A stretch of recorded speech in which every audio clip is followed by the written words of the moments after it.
Keparengan nglajengaken adicara sak candhaipun nggih acara ingkang pamungkas nenggih penyerahan tokoh wayang ingkang abusaka asma Ki Lurah Semar Bodromeyo. Pramila katur dumateng piyambun Bapak Sarwanto. Kula timkah dhateng papangan saha piyambun Bapak Yoga wedal saha sagena kalodharaken. Sumangga.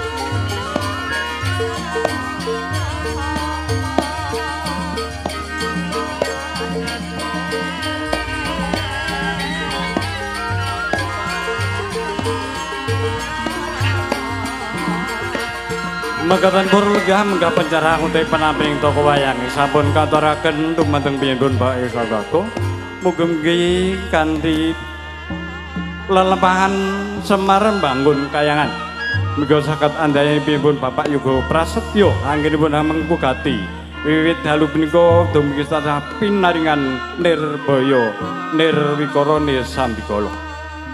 Kula kinten menggah semanten kepareng kawula metalengipun basa saking panjenenganipun Bapak ingkang ampun gati. Babli atur kawula purwa madya wusana. Kula kinten kathah kekilapan saking kelanipun mawan tumantu sing tansah nyadong lumentring sih samudha kang sami. Saking kawula kalebu kasih ihdinas siratal mustaqim. Sumala salam wassalamualaikum warahmatullahi wabarakatuh. Sugeng kagah saha sugeng mirsani ngantos paripurnaning pahargyan nuwun.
Nama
Amin.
Sretinaning kaserakan busana sutra lan maneka warna sepakung puspita mutyana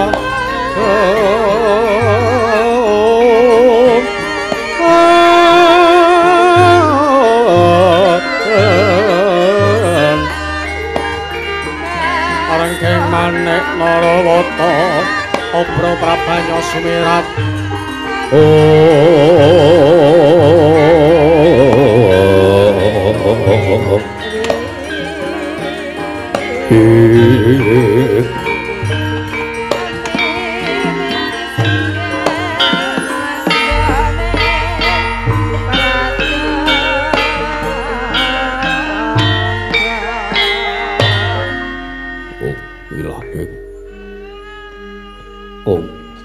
Ilahe awi kena mastu promo sidhem awi kena mastu promo sidhem silat mring nyewang jagat karana sirang tandha kawisisaning bisana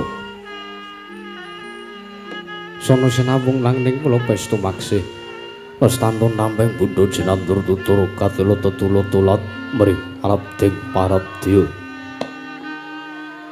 Wini suda ngupama paraneng niskara karantadya kemiyeng jaman purwa pinar ditameng lautumang dewa tukat usananing gumita tawang renggeng perlambang matumba-tumba marmangka panggung panggunggung sang murweng kota sikebyar dumadi wayang purwa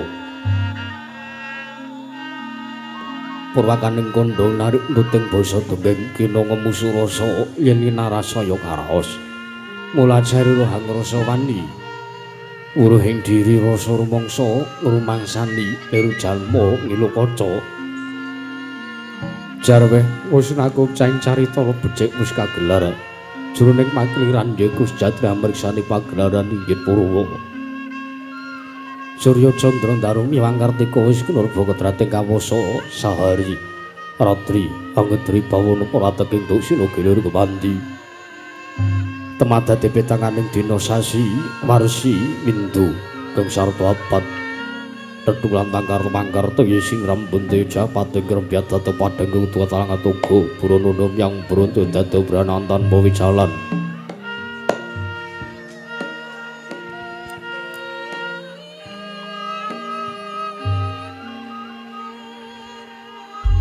padang tarawangan senari sang bangerna ingkang sumur bawani jagat mungging jagat wetan tumunggup-munggup mungging kalenganmu kerabang pernganga lamun kaek sayan dilato bumi saya dangu sumurup sang gewang ngarep katon sumeblak kanan kirine ngabang esmu jenar kapubawan senari sang gewang basonto tanep tugaton ijo rojo-rojo ambangku gunung ingkang biru moyo-moyo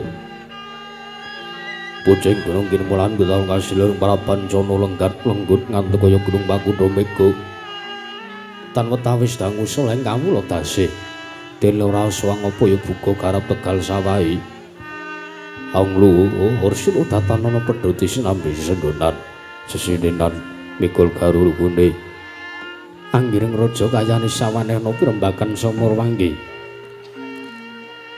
Sanggang Arka Saedangu sayenggil wis katon melok sinari jagat dunung genggeng kiblat papat lor kidul wetan yang ulon sinari jagat kang samir bunyodara botejo arebut kekuwung parandiri tatanana ingkang amadhaning kekuwung mraja negari Ngamarta ya kekuwung mraja negari Indraprasta ya negari Manamarta ya negari Wisamarta ya sinebut praja negaring Batana Kawarsa ya negari ing Cintakapura parandening mangke apan cara karo pambenganing kandha sakratri negari Ngamarta dumadi saking puluh-puluh bebanjaran sinasapan daya benawi tinampi ombeng samudra bintang langkut kang tanpa pagut pegating paningal kapantuk urut ing Cakrawala wane-wane jagrek ibu bisik sawana kineping jurang corong kinepung guwa sirung kinarya suswing peksilawet yang sarang burung wonten ugi pasisiran tersasana jembar kebukaning pasir gemlaring garis pinggir talam tuang rembung aruya-ruya karang kitri rewiran kelapa bumi subur wasiten pawur satengkati nandur tangkar temangkar kawur yang dadi gunung-gunung bebanjengan hangrang sang langit lenggak-lengguk lampai toyo ingkang mijil saking sendang-sendang ingkang pening tirtani iline kang minara para pelem kang tinampi waduk binentung-bentung kinari ngelini sawa meyang pategalaning sang Rara Kesma sandatanana bumi sak cengkenging selo sadya tinandrang kang murakabi pandya bathari siranglar pasabinan yayaruk misara kang mirangga pratiwi pategalan uga wilijing kang ngrembuyuk godhong andi ambek ngantuk kaya manglun iki tanding kula kewendem kula kesimpar kula kumantung sadutan Kojawa Cinawi tukulan kemawi sarasaning diri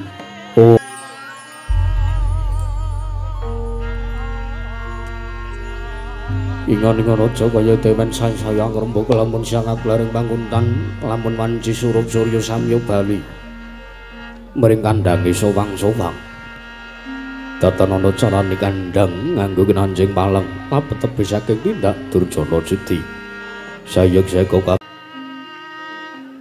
lasin bang kepareng caket dene mangarsa muhung kadang nata satra Jadipati ya satra tunggul pawenang nenggih Sang Raden Arya Wrakudara ya Raden Bratasena ya Raden Bimasena ya Kusuma Yudha Kusuma Dilaga ya Sang Gandawastratmaja Satru gagapi deksa gondeng wong simbar jojot turta kasinungan kasekten inuwe bebasan pinatang mendajena lumenter tunumbak benggong sinuduk putung prawidatan lokal dadadosaken bebeteng tinanggulake praja negari ing Ngamarta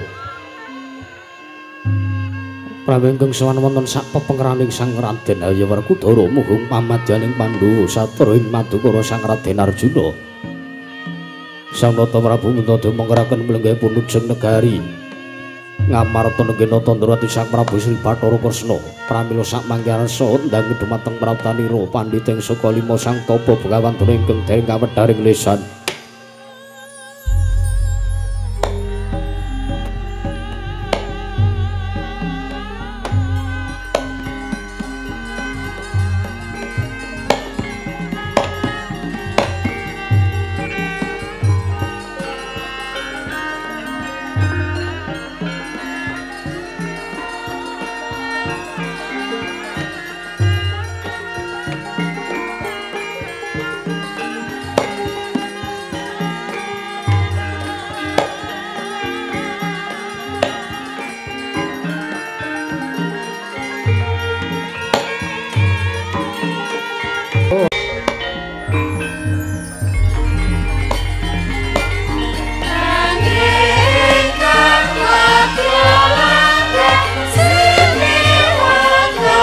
Ing sembah mireng ulun matur warisan marga nyarat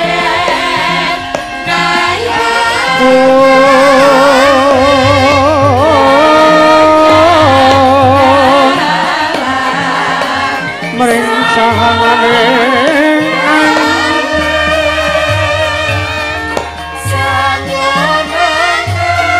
mring kanan sing kasih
mangkono ngelmu sanyata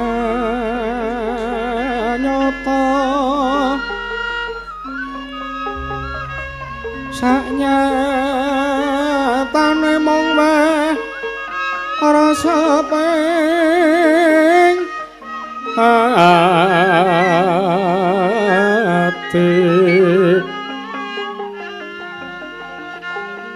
bunga ing aran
sinaranging aruta kumarak kelanggaran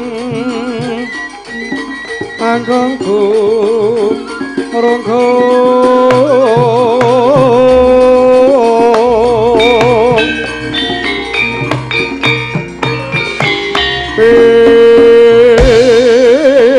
pinto padane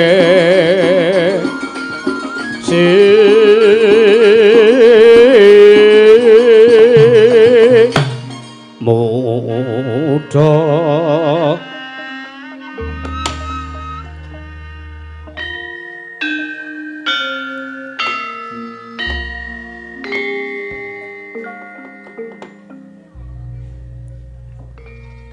prandene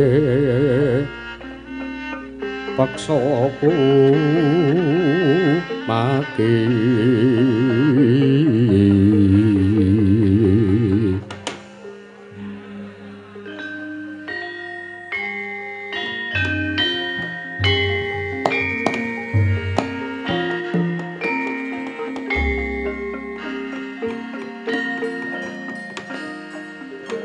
Niwang Sukmana mangadili nuwih ana sasmintan ingsun jagat wasisan iku Bathara Gusti mugi ngayomi marang praja negari Indraprasta saisinipun Niwang Agung.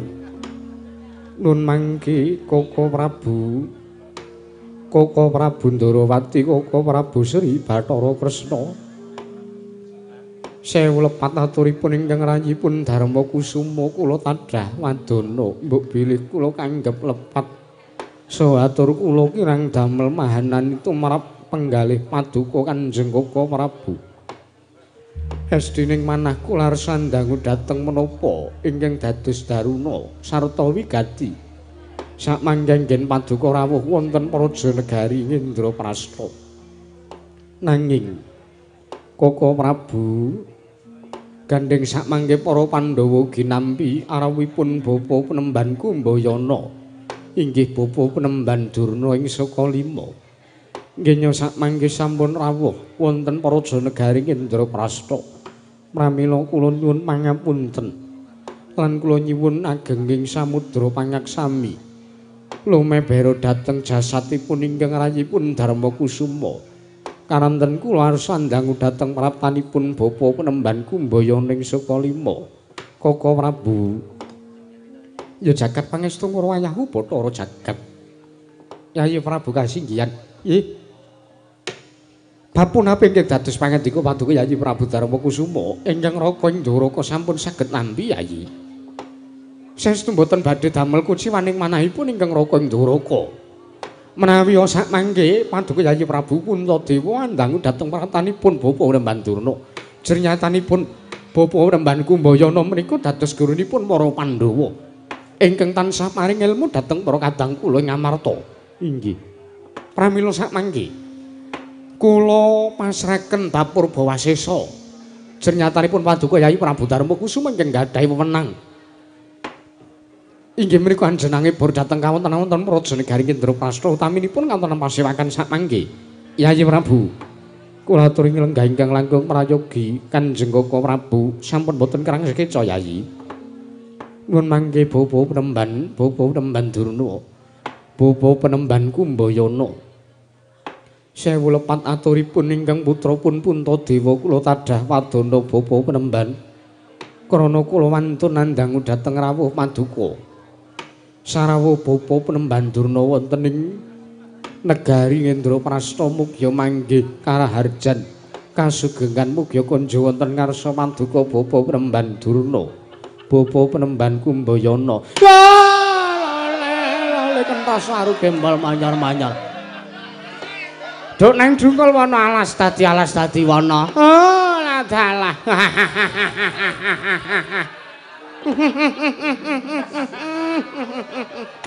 Inggih Geri nggih. Sewu lepat aturipun ingkang Bapa Diagung Pangaksami. Samangke sowan kula kadang wonten negari Indraprasta. Dipun tampi dening anak Prabu Darma Kusuma inggih anak Prabu Puntadewa. Inggih Geri inggih.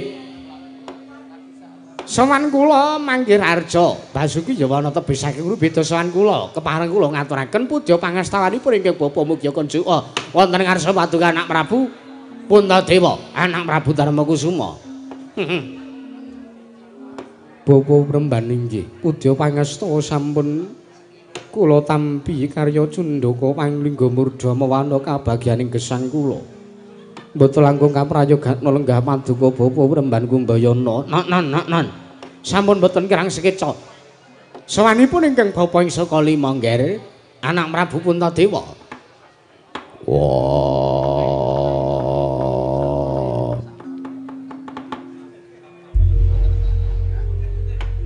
Durna bapakku Kumbayana. Sakalima wong tuaku. Sarawuhmu Werkudara ngaturke basaku katura. Durna bapakku ya guruku. Werkudara ya Bratasena. Ya. Kowe atur basa atur bekti ana ngersane wong atuhamu sing tansah menehi ilmu karo kowe ya ngger. Yo. Wis tak tampa ora liwat pangestune wong tuamu wae tampanana Werkudara. Tak gegem dadiake jimat.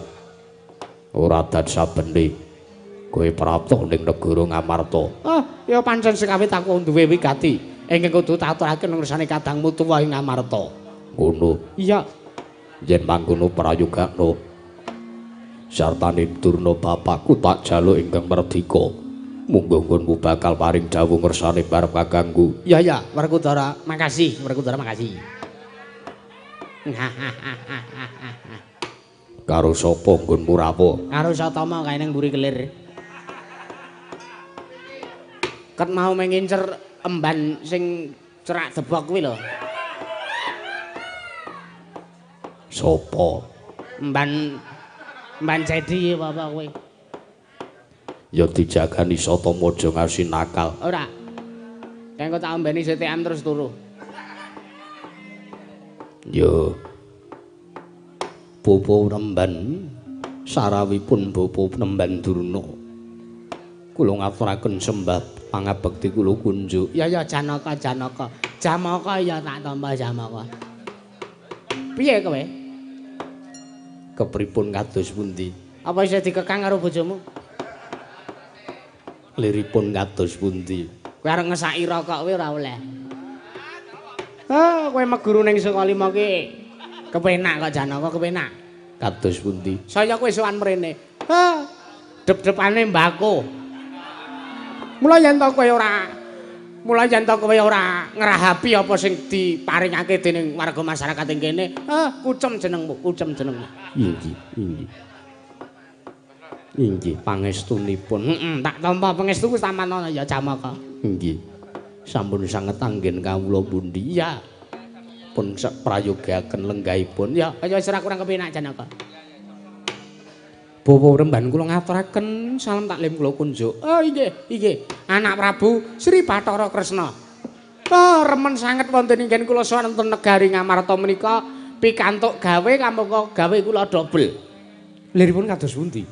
Samangke sekawit kula mriku badhe wonten wigatos ugi dhateng paduka anak Prabu Sri Bathara Kresna. Malah wonten sampun prapta wonten negari Ngamarta. Kula remen sanget, jare kula remen sanget. Kula marem, teges anggen kula nyambut damel mungkin mboten mindhan gaweni. Mekaten nggih. Pun prayogaken Bapa Remban. Sampun mboten kirang sekeca. Nah. Nun mangke Bapa Remban sewu lepat atur diageng pangaksami. Tos pundi kene? Mbok bilih sak mangke sampun rados sekeca anggenipun lenggah. Para Pandhawa sampun saged nyugata lungguh arasa suguh. Tumunten sak mangke kula suwun dawuhipun Bapa Remban Durna ingkang putrapun Darma Kusumarsa nungsung pawarta nyadhong dawuh bab punapa ingkang dados wigatosipun wonten sak mangke Bapa Remban Durna rawuh wonten negari Ngamarta. Bapa Remban menapa kula sampun dipun paringaken anggen kula badhe matur nggih. Inggih. Purbawasesa kula pasrahaken sak cekapipun wonten ngarsa paduka Bapa Remban Durna. Bapa Remban Kumbayana. Lenglenging triya mangungkung kanduhan rimang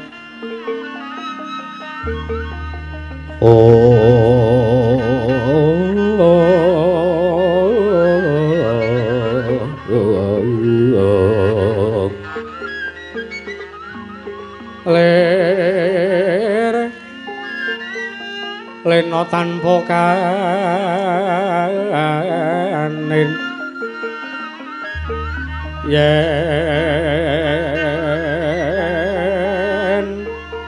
tan tulusa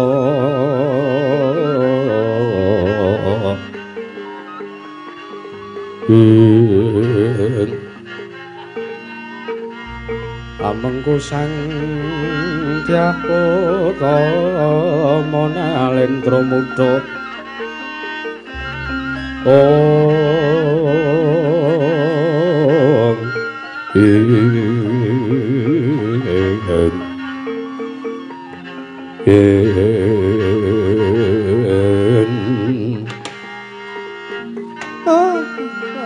lele kentha sarwal manyar-manyar duk ning dungkul wana alas dadi wana samarante hawela Menawi kula sampun dipun wayogaken anggen kula lenggah, kula ngaturaken manuwun nggih anak Prabu Puntadewa.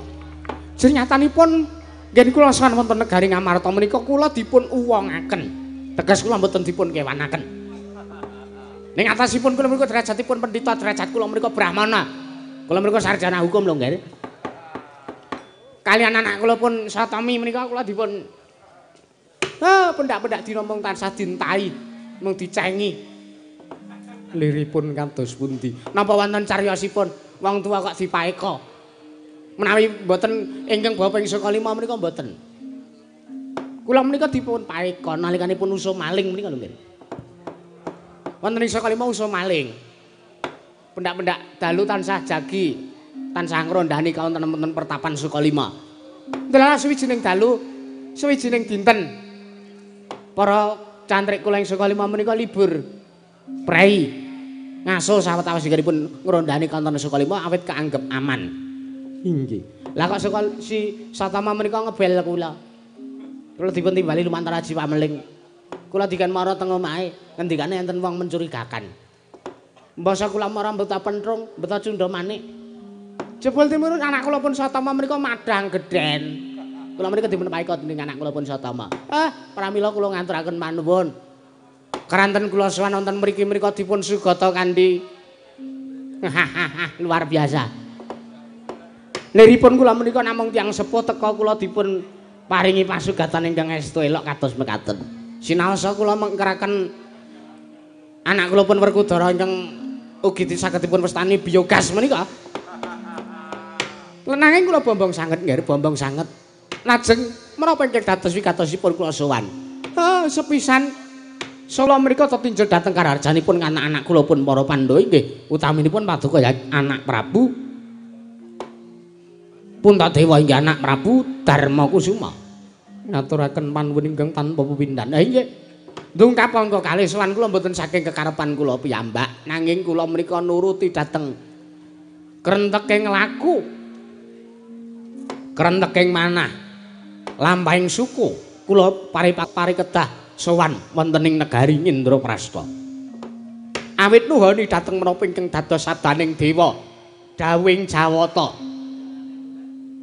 Nuwun sewu nggih mboten dangu malih ingkang bapa ing Sukalima menika badhe ngawontenaken wisudan. Wisudan angkatanipun sakbare angkatane anak-anak kula Pandhawa menika. Badhe ngawontenaken wisudan. Nggih, nggih. Awit para cantrik mau jaga para siswa wonten pertapan Sukalima menika bibar garap ujian. Kenaikan kelas kalian ujian kelulusan. Menika wonten syarat sroning kekedah kula tempuh. Dewa paring dawuh lan dewa paring wisik dhateng ngersanipun ingkang bapa ing Sukalima. Drona. Yen to jeneng kita kepengin arahayu sartane kepengin besok siswa kita kuwi bisa dadi siswa ingkang lahir lan batin bisa piguna ngilmune ingkang mbok paringake kelawan siswa-siswamu. Kowe kudu nggunakake salah sawijining syarat srana. Wondene syarat srana kuwi ana kapirang dadi rong perkara. Ingkang sepisan inggih menika wujudipun pustaka Jamus Nyang Jimat Kalimasada. Ingkang kaping pindho wujudipun Sekar Cangkok Wijaya Mulya. Lajeng ingkang punapi para dewa menika paring dawuh ingkang kados mekaten dhateng ngersanipun ingkang bapa ing Sukalima nggih. Dewa paling dawuh, Durna.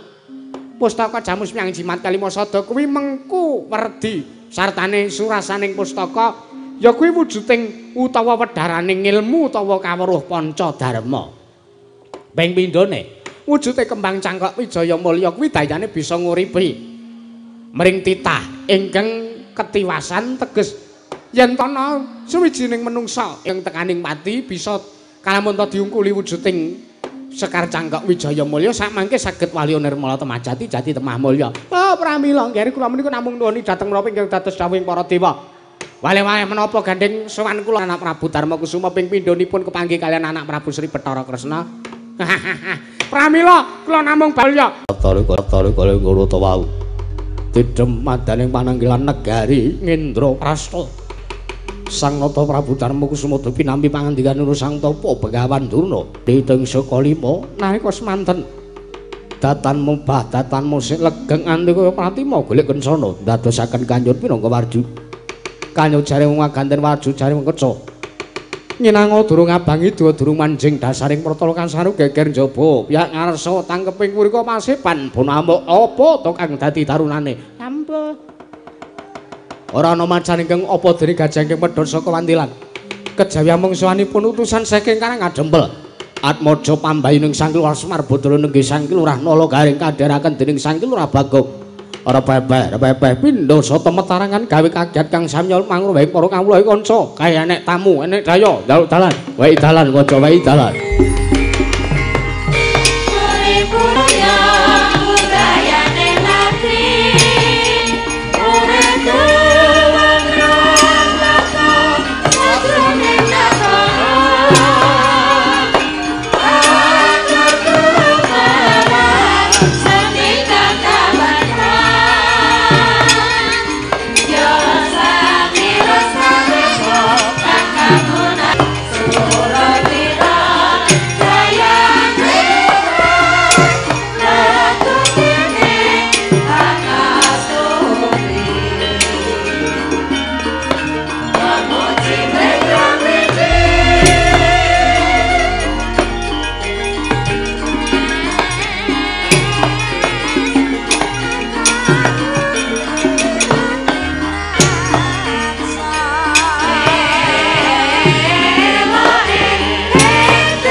mendak alon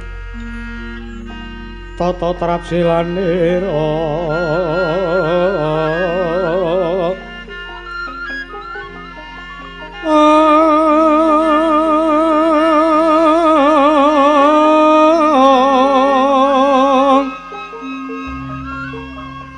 ngajamaken astanira kalih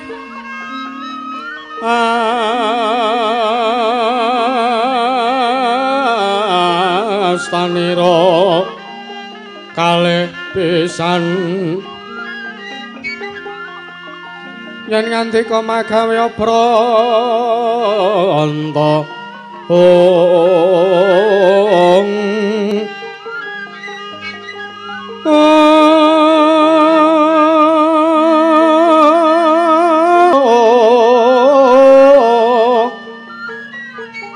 yen ngandika magawe pranta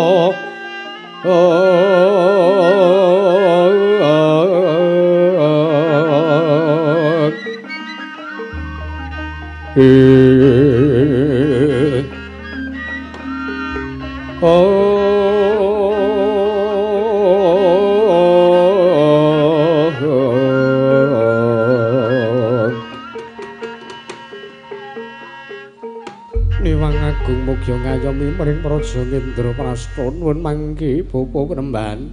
Kados pundi nggih? Dereng ngantos purna anggen kula nampi sabdutama dawuh pangandika paduka Bapa Penemban Kumbayana. Teka sak mangke kula nampi sawanipun nala garing kadharaken dening Panakawan Bagong kamangka boten dipun timbali nggenya sowan. Kados pundi Bapa Penemban? Nuwun sewu, nuwun sewu. Kere-kere iki sore-sore aja munggah. kraton iki karepe kepiye to? Nuwun sewu, nggih nuwun sewu. Kula kinten bab Purbawasesa anggen paduka anak Prabu Darma Kusuma badhe anjenengipun dumateng kawontenaning pasewakan kula pasrahaken nggih mawon. Inggih. Senajan to menika namung wong cepete, senajan to menika namung derajate ngaceplik. Nanging mbok menawi sowanipun ngemu wigatos, nanging menawi mboten ngemu wigatos anggenipun sonten ing pasewakan negari Ngamarta. Wong loro niki kan minggat mawon. Diparingi den 10.000 terus kon lunga. Inggih, liripun kados pundi? Mboten ngangge lir, mboten ngangge sebab. Kula niki mpun apal. Bagong niku saya. Ndek utang kalih kula 700 mboten disaur sepriki. Kula nganti bingung. Pendak-pendak kula tagih semaya. Pendak-pendak kula tagih ngenteni pitike payu. Kamangka kula sawang sanikipun mboten dipitik, teges rampun payu kabeh. Wantene kok dereng nyaur utange niku Bagong niku. Inggih. Pun dangu nggih, pun dangu. Nek sowane niku ngemu wigati ya dipun lajengaken ning menawi mboten wonten wigatosipun, nek sowane ming arep njejaluk dipun paringi 10.000 kemawon. Kula mengki tak dono driyah 2.000. Inggih, Bapa Penemban inggih. Ora mengko dhisik nala garing sawise aso kang dadi napas asat kang dadi riwe padha kanthi slamet anggon musuhan ana ing negara Ngamarta. Nala garing apa dene Bagong?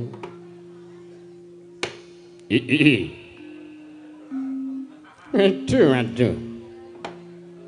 Nona met masang kaliman tabit tinebihna ing iladun idu mawang tawang tuwang. Siji wae Mas, tinting siji Mas aja 6 Mas. Nuwun sewu sinuwun. Anggen paduka Gusti kula Sang Nata sinuwun Prabu Sri Darma Kusuma. Animbali dhateng pratanipun ingkang abdipun Nala Gareng, inggih ingkang abdipun Pandu Bregala. Sowan kula anggen paduka timbali, anggen paduka bagiaken. Wonten Praja Negari Indraprasta sowan kula tebih saking rubeta sinaket mamring Karaharjan niring Sambikala Nirbaya Nirwikara. Iya non. Wondene sowan kula samangke saderengipun matur ingkang langkung kathah. Kula ngaturaken sembah sungkem pangabekti kula kunjuk wonten ngersanipun Gusti kula Sang Nata Sinuhun Prabu Puntadewa. Wontenipun menawi kathah lepat kathah klentha klenru aturipun ingkang abdipun Nala Gareng kula nyuwun lumebering sih samudra pangaksami. Iya Nala Gareng sih atur bekti ana ngarsaning sun mboya liwat pangestuning sun tampan ana. Ha iki sendika sampun sanget anggen kawula mundi dadosna jimat paripe dayana ning kasantosan gesangipun ingkang abdipun Nala Gareng. Paring pangestu paduka badhe kula kapetekaken wonten ing Jaja rumeting Wertaya dadosaken cahya nercaya daging rakayuwanan. Sowan kula manggih widada lan sowan kula sampun mboten ngirang prayogi. Ponokawan Bagong padha kanthi slamet sowanmu. Bojleng-bojleng iblis lanat padha jeng Desmalane ngrat panus maning jajalanan gelak-gelak ing bumi iblis lanat. Sing apik to matur sowan ngersane ratu ki mbok ya tata basane ki sing bener. Ora bener piye kaya ngene ku ya bener. Ora bener rak mungguhmu. Lah nek aku bener bae. Ya wis. Kowe iki dikomangi wong tuwa ki sak ngeyel tenan. Ora kok le ngeyel wong ki ndek prinsip dhewe-dhewe ran. Iki relevan tumrap aku, ora relevan tumrap kowe. Oh ya. Awek berkah pamujinipun Sinuhun Prabu Dubriksa. Kok Dubriksa ibu to? Iya pokoke Puntadewa. Sinuhun Prabu Darma Wasesa inggih Sinuhun Prabu Darma Kusuma. Sawanipun ingkang abdipun Ponokawan Bagong manggih wilujeng sinuwun. Mboten langkung kula ngaturaken tebasiti sekul bintuling ron kula apa. Apurta bala telepar kula ngaturaken sembah sungkem pangabekti kula kunjuk. Sinuwun. Iya Ponokawan Bagong.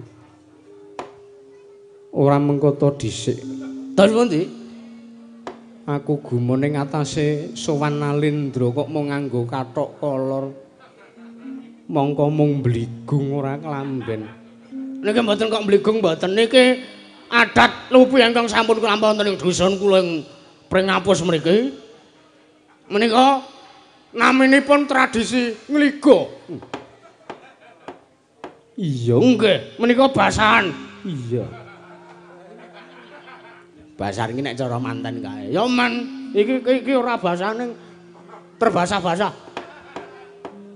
Iya Panakawan Bagong tak tampa pangestuku tampanana. Ya enak sampun mboten kirang anggen kula nampi. Malah menawi wonten kirangipun badhe kula suwun malih pangestu paduka. Prayogana sampun mboten kirang sekeca. Anggen kula sonten negari Ngamarta sampun pikantuk lungguh lan aruh ingkang dereng namung sugihipun. Kowe iki daya ki mbok ya sing ngajeni karo sing diomah sak ora-orane kowe iki ditata krama. Ayo lumrahe wong mertamu ki disuguh. Ngono lho, pahit wae ora apa-apa aku. Karep-karep megang. Apa? Panakawan Gareng lan Panakawan Bagong padha kanthi slamet sowanmu. Awit berkah pamujinipun Sang mriku. Wah. Lek Durna. Selamat sowan kula, Lek. Bekti kula katur. Ya, wah ngundang pendhita kok sageleme dhewe lak-lek. Wong sampean niku adik kula kok ya kula mbasake anak kula kok ya. Anak kula nek ngundang sampean niku, Lek. Kula karo sampean niku tuwa kula. Ya, sakarepmu. Nggih. Tak tampa sembahmu pangestuku tampanana. Sampun sanget anggen kawula pundi. Oh, wong edan Bagong, wong kere Bagong, wong mlarat Bagong, wong goblok Bagong padha kanthi slamet tuanmu. Sik penemban. Sadurunge kula nampi pambagyara harjanipun sang penemban. Sapa kira jenenge Kang? Durna. Langkung rumiyin kula tak ngluruske rembug. Langkung riyen kula tak napa niku jenenge? Apa ora sah nek kowe ora iso basa kuwi ora sah basa. Ku sik, Mbah.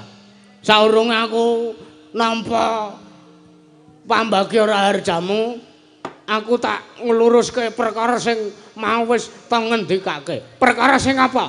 Sing endi mau reng? Ah ya mbuh, wah kowe iki ngrungokake rembug ya karo ngrekam kok ya. Sing perkara sampeyan mau lho. Ngendika nuwun mangke anak Prabu Darmakusuma nek pancen praptanipun kere-kere gedibal menika ngemu wigati nggih dipun lajengaken nggenipun perambakan. Ning nek umpama sawane menungsa loro niki mung arep jejaluk pun mengke diparingi den 10.000 kula tak urun 2.000 mengke riyen.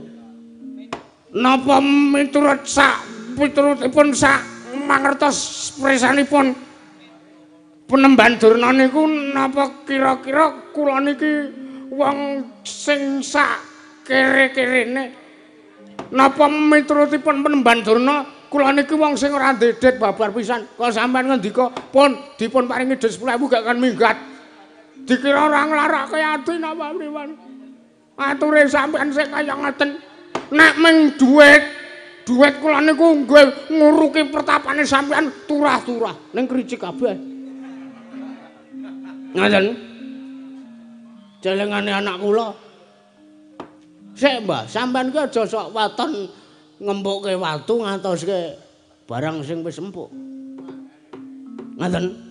Dadi nuwun sewu, sampean ki ngendikane mau ngremehke karo Gareng, ngremehke karo Bagong. Nuwun sewu, kula pancen kawula cilik, blegere can kula niki wong ora duwe. Ning ingkang mangejawantah wonten ing angganipun Kang Abdipun Bagong menika ingkang manitis wonten angganipun Bagong menika dewa Penemban dewa. Dewa sapa sing nitis ning anggamu? Bathara Kala. Wah, Bathara Kala ki dewa Sukerta kakne. Sapa ora? Dewa sing apik ana. Ora rasa dewa-dewonan. Mboten dewa-dewonan. Mboten enten dewa sing nitis teng kula. Ning senajan to ngaten, kula niki kawula cilik. Sowan kula teng mriki niku pun ditampi kalih Sang Prabu Darma Amisesa.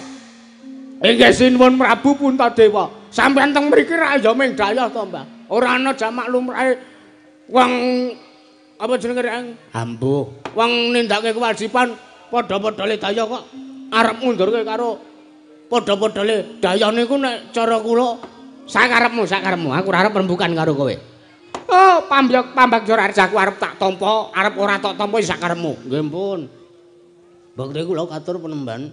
Ya, tak tampa pangestuku tampan ana. Nggih. Ora apa-apa lah.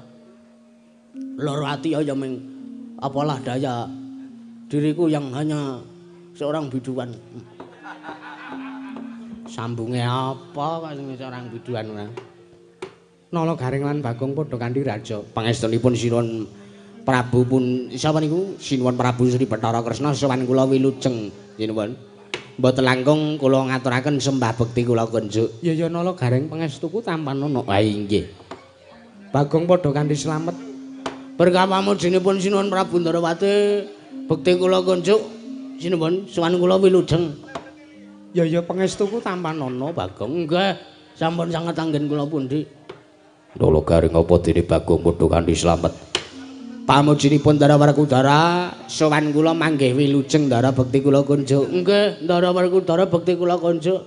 Yo tak tampa ora lewat pangestuku tampan ana. Nggih kula gegem. Nggih, kula pundi. Bagong lan Nala Garing padha kanthi raja sowanmu. Oh nggih, nggih Ndara. Ndara Janaka bekti kula katur. Iya iya tak tampa. Nggih. Ndara Jarmaka Susila Werdaya. Pun wilujeng sowan kula bekti kula kunjuk nggih Ndara. Iya. Pripun garwane tesih keleng napa pun tesih kathah napa pun keleng? Arep ngopo? Ndak mbok menawa enten elek-elekane kula gelem ngopeni kok. Ora ana ya kanggo kabeh. Waduh. Terus pripun niku le nganggoke? Napa sampean ndek piranti dobel ngono? Kok kanggo kabeh niku? Ora celemongan kowe. Ya ora mokal kaya drijine jempol kabeh. Nala Garing. Kula wonten dawuh. Gawe kaget sowanmu tanpa tinimbalan ana wigati apa? Saderengipun kula ngaturaken nyuwun pangapunten ingkang kathah wonten kersanipun Sinuwun Prabu Puntadewa. Wondene menapa tengkik dados darunanipun ingkang atipun Nala Garing sowan wonten ing negari Ngamarta menika. Nuwun sewu. Sepisan ngaturaken sembah saking bapak kula pun Semar kunjuk wonten kersanipun Sinuwun Prabu Darmakusuma. Iya iya tak tampa. Nggih. Ingkang dunggap monggo kalih. Nuwuni dhateng menapa ingkang sampun kula aturaken bilih bapak titip sembah kagem Sinuwun Puntadewa. Kula menika namung minangka duta pengelawung saking Bapak Semar. Duta Panglawung, duta kongkonan Panglawung tegese Rajapati. Sapa ingkang tekaning Pati Nala Garing? Lho, mboten sida, Dik, mboten sida. Sing konsisten ora gepuk cengelmu lho kowe. Duta pengelawung iki Rajapati. Teges umpama aku sowan mrene ngaturke duta pengelawung ngaturke Sripan. Ya iya, Iya. Mboten sida ngaturaken duta pengelawung nanging kula minangka duta kongkonan saking bapak kula pun Semar Badranaya. Bilih kula kedah sowan resanipun Sinuwun Prabu Darmakusuma wonten menawi ingkang dados wigatosipun. Sowan kula menika minangka lidah sinambung saking bapak kula kedah ngaturaken menapa wontenipun. Kahanane apa Nala Garing?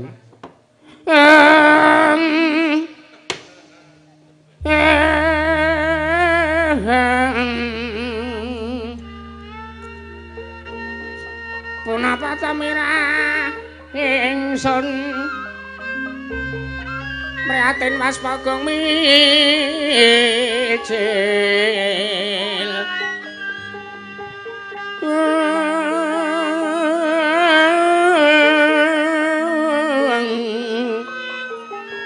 tuhu dahatan po karya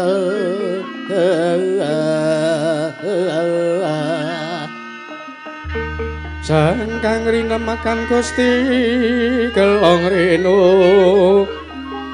sak sekaranyo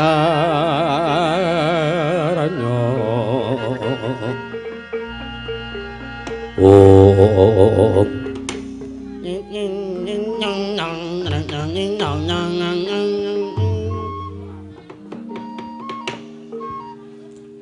Kisruh. men aku seneng nek kanca-kanca kisruh. Nyuwun pangapunten saderengipun sinuwun.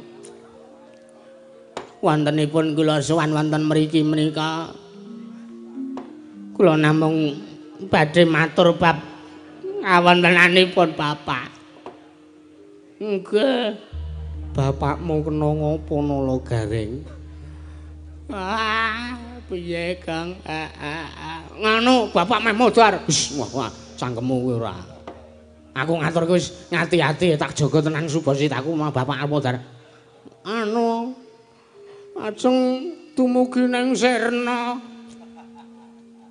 Bedane apa Kang kowe iki wis ora usah sedih-sedihan. Anu sinuwun. Napa niku sowan kula wonten mriki menika namung badhe matur bilih sak mangke sampun wonten tigang candra ri kalenggan sak mangke bapak kula pun Semar Badranaya menika nandhang yadi. Tegesipun menika bapak menika nembe sakit, bapak menika nembe lara ya Kang nggih stroke. Ya ora kok stroke ora. Anu bapak kumat tedune. Wantil dasmu kowe ora. Kajeng dioperasi niki. Bapakmu nandhang rogo nggih. Nggih. Mas, kula goleki syarat serana dukun mrika-mriki mboten kepanggih, mboten saged damel serana damel waluyaning bapak. Kula betateng dukun Magetan mboten mempan. Terus kula teng dukun Jombang. Dukun Jombang nggih mboten mempan. Kula teng dukun Ngawi. Terus dukun Ngawi malah ndadekke saya edan terus kula mringgake teng bapak. Pak, mbok kowe bunuh diri wae aku ya. Kowe iki ya mung padha ndene kaya aku kok reng iki. Pokoke sakitipun bapak mriku sampun prasasan mboten wonten tambanipun. Sakite bapak kaya-kaya wis ora ana tambane, wis ora ana serana sing bisa ndadekake serana waliyanipun bapak inggih menika nggenipun nandhang kerengkeng kados mekaten. Lah niki wau sonten kula bar salat magrib niki lho, niki sarung kula niki tesih kula nggih sabukan niki kula niku bar salat magrib. Lah kok bapak niku bengok-bengok. Ceritake, Gong. Nggih. Gareng niku bar salat magrib. Iya, Bagong, nggih. Lah kula kalih Gareng kalih Petruk rak ngumpul teng ngemper, teng nika emperan ngarep omah nika. Iya. Cara mriki balkon ngoten. Niku nembe do wedangan niku tiba-tiba bapak niku saking jero kamar niku. Ya, ngaten niku. Lah kula cah telu kaget. Brubut mlayu teng jero, Gareng nyincengke sarung terus dienggo sabuk ngoten niku. Nggih. Lah kula takon sing pertama teng arep dhewe rak kula. Ngapa to, Pak? Ngeget-geti. Tangga gedho salat magrib kok wayah surup-surup ngene bengok-bengok. Jebule anu, kepiye Bagong? Jebule anu Bapak sumuk. Meng njaluk dikipasi. Lah kula gedhek sirahe, kula ngoten kene niku. Lah mung sumuk kok mbaya jeluk-jeluk sing ngalon rasa bengak-bengok. Jarene nek ora ngono anak-anak ora tanggap men. Kula teng mriku niku mboten tau diwongke. Kula ngopeni bapak niku ora tau diwongke. Nggih niku. Lah sapungkure bapak dipun dangu, sapungkure bapak bengok-bengok yang-yung ngaten mriku kau. Terus bapak ngendika, monggo radan sabene bapak niku catur netra kali anake mbarep. Wong kula niki anak mbarep niki ming dipasrahi ngopeni adi-adine celeng niki napa Bagong niku alih Petruk niku kula sing dipasrahi goleke dhuwit niku dipasrahi ngopeni niku. Lah napa mboten kula niku sing kekeselen ta sinipun. Lah dumadakan bapak niku paring dawuh kalih kula. Nala Gareng, lehku lara kuwi jane ora kok lara fisik. Ora kok kumat tedhunku ki ora. Ning aku ki mung duwe gagasan, aku mung duwe unek-unek. Nek sinuwun Puntadewa ki wis ora tau kok jeneng wis suwe ora tau kok nimbali karo praptane Semar. Yen to Semar ditimbali sowan ning negara Ngamarta kuwi wis umum, merga Semar kuwi minangka kawula cilik sing kudu nindakake kewajibaning kaprajan. Lah bapak ngendika, sing ndadekake bapak mikir nganti kaya-kaya dene wong lara niku jebul tinemunipun bapak niku kepengin dipun tinju. Ditinju kuwi dikapake. Ditinju mriku dipun pias. Kuwi ditinju ya nyuk. Ditinju. Christian. Oh iya. Christian ya. Pemain bulu tangkis. Wah. Ngawur ora. Christian gak pemain bulu tangkis. Apa? Sepak bola. Lah saya nemen. Bapak paring jawab. Aku ki mung kepengin ditiliki kahananku. Mergo kepiye-kepiye ya. Semar kuwi dadi perlambange kawula cilik, banjur sinuwun Puntadewa sartane Pandhawa pejabat-pejabat negara Ngamarta kae dadi perlambange wong gedhe, dadi perlambange wong kang duweni jabatan kalungguhan derajat pangkat saentarane. Lawan dene menapa tingking dados kegayuhanipun bapak kok kepengin dipun tiliki kawontenanipun wonten ing Karang Kademel menika. Bapak dereng ngendika kalih kula. Bapak mung ngendika, kowe sowan ning negara Ngamarta to, Le. Kowe cah loro tak kongkon. Kowe gareng karo Bagong sowan ning Ngamarta, boyongen ndaramu 5 cacahe. Nek kana lungguh sinuwun Prabu Sri Bathara Kresna, sisandene boyongen ning Karang Kademel. Bab perkara apa wigatine, mengko aku dhewe tak sing matur ngersane para Pandhawa, kowe ora sah. Ya kuwi ora sah ngerti apa sing dadi wigatine. Ngaten menika. Mengaten menika menggah aturipun Bapak. Kalih anu, Ding. Saderengipun mboyong ngendika nek Bapak kan dawuh kalih kula mboyong para Pandhawa gangsal menika Bapak nggih dawuh. Dawuh kepiye, Bagong? Sisandene, Gong, nek Pandhawa rawuh ning negara utawa Pedukuhan Karang Kadempel, sisan kon ngasta ya mundi wujuding pustaka Jamus Nyang Jimat Kalima Seda. Nek sinuwun Kresna ya lenggah ning negara Ngamarta, ya kon rawuh ning Pedukuhan Karang Kadempel, sisan ngasta wujude senjata cakra, wujude kembang apa reng? Kembang bangke. Dudu. Kembang Wijaya Kusuma, kembang Wijaya Mulya karo ngasta wujude kaca paisan komplit sak set, sak perangkat, sak tenda panggung, sak gamelane, sak pirantine kabeh saentarane kon beto rawuh teng Pedukuhan Karang Kadempel. Niku ature Bapak. Pandhita kang kinarya wangsit. Pindha kombang isep matu sarining tawang.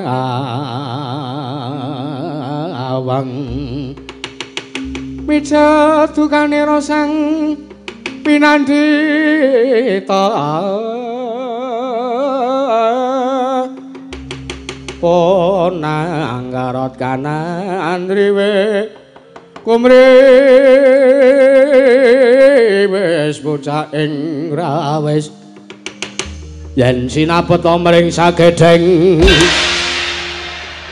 murup dadi tahana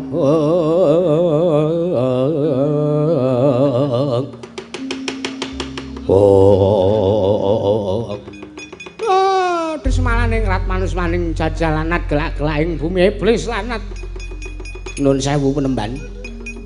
Lah kok sak mangke anggen kula matur kalian sinuwun Prabu Puntadewa sing maju sajak arep menehi dawuh kok penemban Durna. Menggarian penemban. Sampeyan anggenipun majeng pilenggahipun ngadhep nala gareng kalih Bagong kok kaya-kaya ngemu sasmita ingkang ora nrimake anane Bagong kalih gareng swanteng mriki. Engko sik. Loh, sik kowe aja guneman sak gelemu dhewe. Kowe aja ndememeng. Aku tak omong karo kowe nala gareng. Kados pundi? Aku tak omong karo kowe Bagong. Nggih, kados pundi? Menapa sekedripun aturipun nala gareng dhateng sinuwun Prabu Puntadewa menika ngemu kalepatan menapa mboten damel renaning penggalih Paduka Sang Pinandhita. Ngene ya. Ngene. Tak omongi. Kowe mesti wae tuwuh tandha pitakon sakjroning atimu kena ngapa kok Durna kuwi ora adat saben sowaning negara Ngamarta. Oh, lah kok sak mengko Durna prapta ning negara Indraprastha sawangsane para Pandhawa. Nggih. Blaka suta mawon menemban. Kula niki jujur kula bingung, kula kaget. Anake Begawan Durna niku adat saben teng jejer negara Ngastina. Lah niki jejer Ngamarta kok Durna tekan mriki niku enten wigati napa ngemu werdi napa sartanipun mbok menawa Begawan Durna arep dawuh karo Pandhawa terus sing arep didhawuhke apa ngene tak jarwani dos pundi anane aku pratorsane anak Prabu Darma Kusuma kuwi mergo aku arep nyuwun ngambil sepisan wujude pustaka Jamus Myang Jimat Kalimasada nggih ping pindho aku arep nyuwun ngambil wujude Sekar Cangkok Wijaya Mulya ingkang sakmengko wis diasta dening anak Prabu Sri Bathara Kresna kamangka panjenengan uga rawuh ning negara Ngamarta. Nggih. Salajengipun wujuding pusaka kalih menika badhe dipun damel sarana menapa? Ngerti ya? Pertapan Saka Lima bakal nganakake wisudan. Kamangka dawuhing para dewa yen to Begawan Durna kepengin supaya besok siswa-siswane ingkang wis lulus sartane wis lulus saka pendadaraning Saka Lima. Samengko yen kepengin siswane bisa migunani sartane bisa nggunakake kanthi bener becik ngilmune ingkang tak paringaken risaning siswaku. Kudu diseranani ditumbali kanthi wujuding pustaka Jamus Myang Jimat Kalimasada sartane kembang Wijaya Mulya. Mula kang saka kuwi praptamu ning negara Ngamarta iki wis kalah dhisik Nalagareng. Praptamu ning negara Ngendraprasta iki wis kalah. Kalah dhisik, kalah cepet karo Begawan Durna. Kersanipun Penemban Durna kados pundi? Nek sampeyan ngendika Gareng karo Bagong kalah dhisik ya, Gong. Heeh. Terus sambung rapete napa? Hubungane napa kalih sampeyan nyuwun ngambil wujuding pustaka? Lho. Anane kowe prapta mrene kuwi rak kowe arep ngewangi karo bapakmu. Ya apa ora? Nggih, pangestunipun nggih. Bapak nyuwun Pandhawa gangsal rawuh teng Karangkadempel. Ya. Sinambi ngasta wujudipun pustaka Jamus Myang Jimat Kalimasada kalih Sinuwun Darawati ngasta wujude pusaka komplit. Ngene. Bapakmu kuwi mung kawula cilik, bapakmu kuwi mung wong loro saudon telu saurupan. Bapakmu kuwi mung gedipal 17. Wong elek nyolok mripat. Bapakmu kuwi mung wong kere, wong ora duweni derajat pangkat. Aja kok derajat pangkat. Bandha donya sartane panguwasa kuwi ora gablek, bapakmu ora ndarbeni. Lah kono ngapa ning atase anak Prabu Puntadewa sartane Pandhawa kuwi wong agung lho, Nalagareng, wong agung. Dudu wong baen-baen. Oh, kuwi Priagung, kuwi Nalendra, apa meneh anak Prabu Puntadewa kuwi sing sinembah dening kawula sak negara Ngamarta. Lah bapakmu ki ya kawula negara Ngamarta. Lah kok delangap-delangap aturmu ngandhake yen to bapakmu kepengin dirawuhi Pandhawa 5 jangkep. Apa ora jeneng cecak nguntal cagak. Cebol kayuh wulan mutong-etong lintang bapakmu kuwi.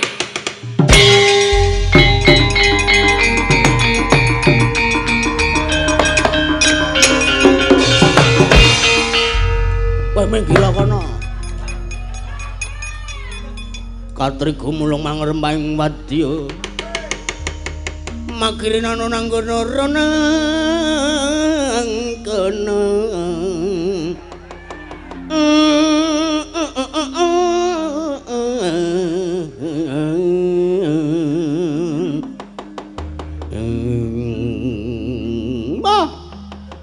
etan-etan menungso ora tatanan.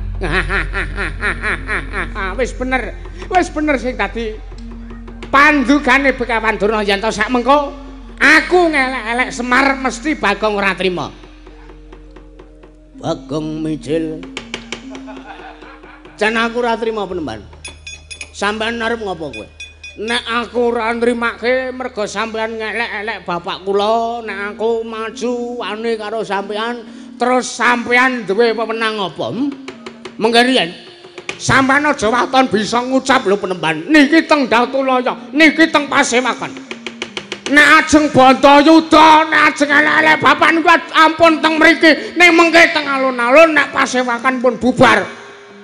Alan sampeyan ora apa-apa ngelek-elek bapak, sampeyan ora apa-apa ngelek-elek Semar. Ning wonten tanda kutip wonten syarat serananipun sampeyan ling elek-elek Semar ming teng ngarepe Bagong tok lan sing ngrungokke ming kupinge Bagong tok.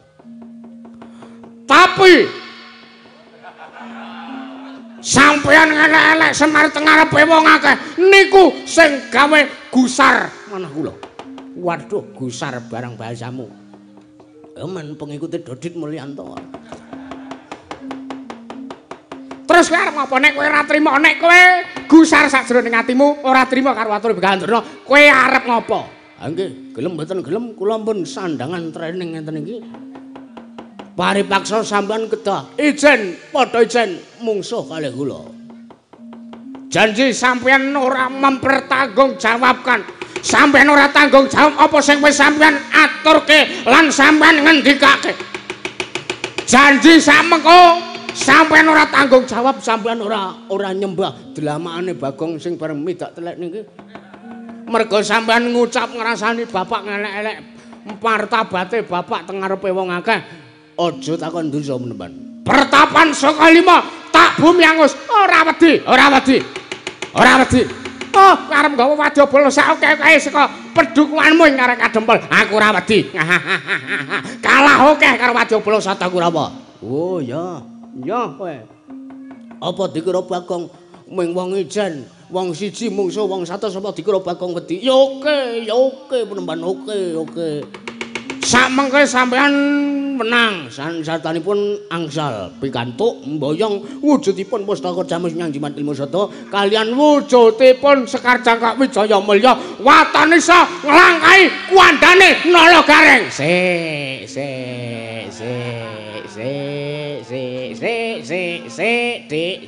Apa?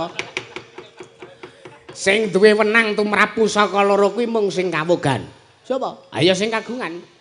Wujude Sekar Jangkak Wijaya Mulya karo wujude pustaka Jamus Nyang kuwi sing kawogan sing kagungan Silun Mutadewa karo Sinuwun Kresna. Heeh. Lah kok kowe muni sampean wenang mboyong wujuding pusaka loro waton iso nglangkai kuandane Nala Gareng. Anggepmu apa? Aku nang kene iki ming apa? Nampa dawuh ngendikane bapak aku kon mboyong Pandhawa ora kon gelut kok ora kon ora njaluk dilangkai kuwandaku kok ora. Ya wis ora sida. Wah. Wong kok ora konsisten mulak-malik ature. Ngaten penemban. Nek sampean kira-kira ora nrimake anane Bagong, pun teng pundi anane wong Bandayuda? Dudu nang kene papane neter kadigdayan. Karepmu arep piye? Medal Jawi kula dherekaken kula glandang pusaka kadewatan.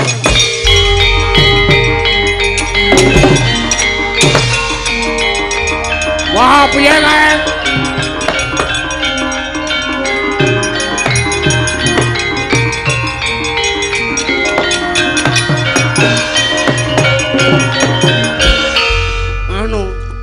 Ngapunten sinuwun, Panakawan Bagong piye? Kula saya ora ora nrimake sepisan Begawan Durna muni elek karo Bagong. Iya.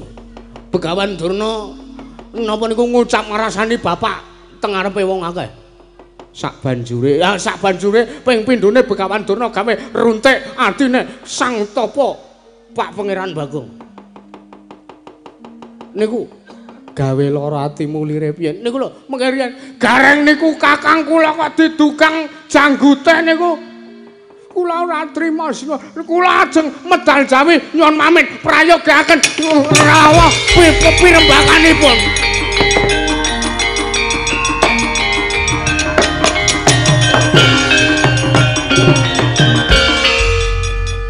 Waduh. Ngopo iki? Aku arep metu kok ditahan. Wong arep metu kok diempet. Aku arep metu kok ora oleh. Ngapa iki? Mandeg. Pripun? Mandeg. Wah, nek kowe sing kabekti karo Werkudara, aja mbok bacot lemu arep metu njaba. Mbok kula mboten entuk metu njaba niki. Ora. Ya pun kula tak medal teng jero mawon nggih. Mandeg. Waduh iki piye iki? Aku dicengkemangi piye iki? Aku piye iki aku? Pripun lho? Waduh. Aduh. Cilaka iki. Sing ngakon kowe wani karo Durna bapakku sapa? Liripun kados pundi? Sing ngakon kowe kon maneni aturi Durna bapakku sapa? Sapa ngaku? Ya. Ya ora ngono kuwi to. Aku ki mah dadi nek ngene iki aku dadi pekewo karo sampean to iki ndi to iki lingguane kok adomen to iki. Rene. Kula penak teng mriki kok. Rene. Kae lho kowe dikon rono. Ya ora ngono no. Menungsa ora tatanan ratu kok dijoroke sak geleme dhewe. Ah sampean ya sak geleme dhewe, kula niki wong tuwa kok dicorok-coroke. Pripun? Sing ngakon kowe wani karo Durna bapakku sapa? Mboten enten sing ngakon. Lah pripun? Kowe ngerti apa ora? Mboten. Wah, mula tak kandhani. Anggir dikandhani wong kula mboten ngerti. Kowe ngerti apa ora yen to Durna kuwi sing meneng ilmu karo Werkudara? Ngerti. Banyu suci Perwitasari sing maringi Begawan Durna. Nggih to? Iya. Sampeyan tansah nyembah, tansah mundi kalih ingkang guru inggih menika pun Begawan Durna. Ning akan tetapi menapa guru niku pantes sinembah, menapa pendhita mbuh menika sinten kemawon sing sampeyan aosi, sing sampeyan ajeni, sing sampeyan bekteni, napa pantes dipun sembah lan napa pantes dipun ajeni menawi sampeyan piyambak midhanget nek guru sing sampeyan pundi sing tansah sampeyan sembah, sampeyan aosi, sampeyan bekteni ngelek-elek wong liya teng ngarepe sampeyan.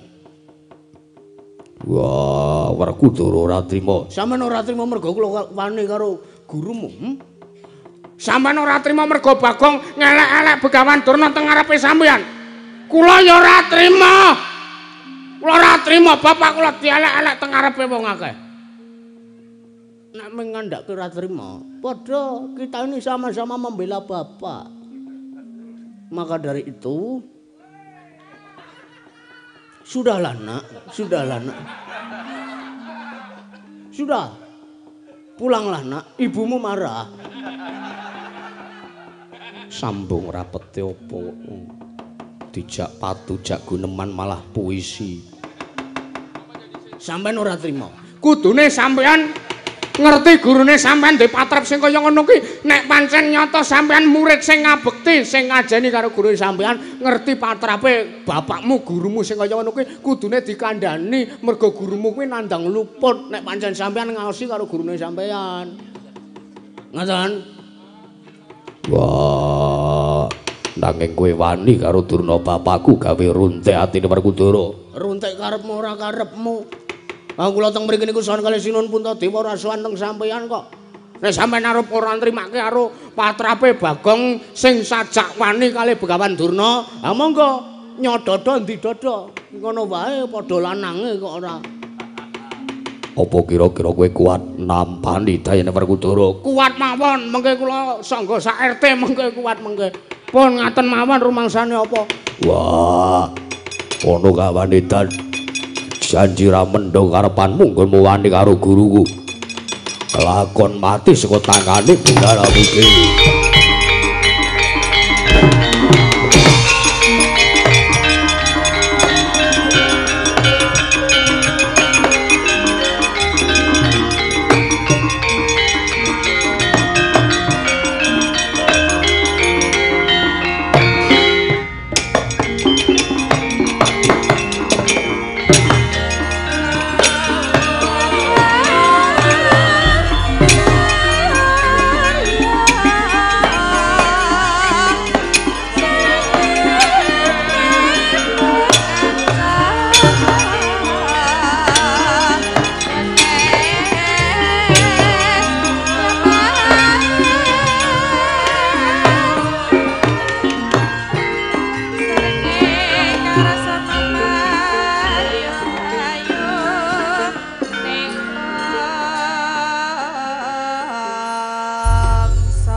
Koko Prabu menggah kados pundi?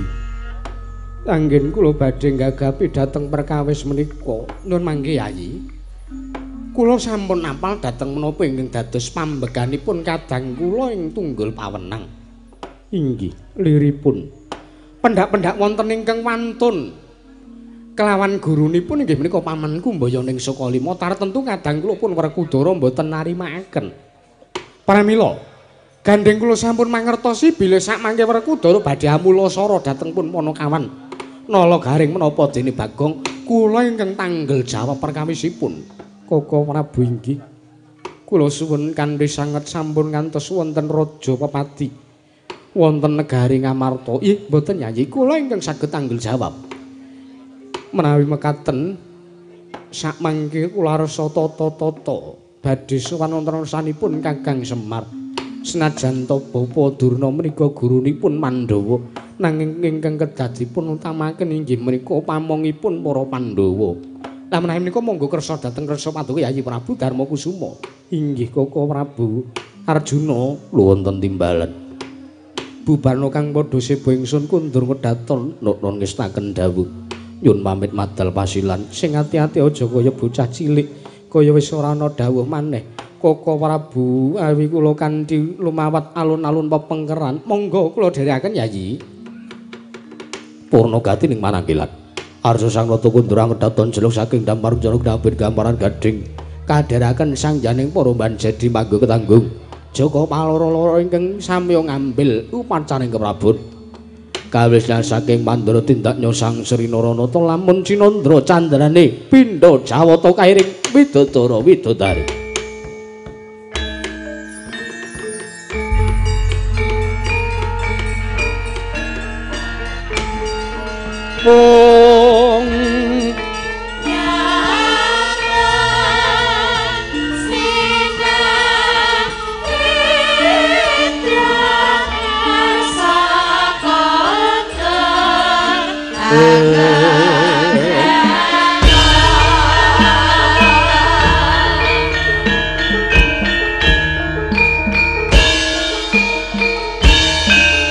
Yata laruta sangking kutha sang Purba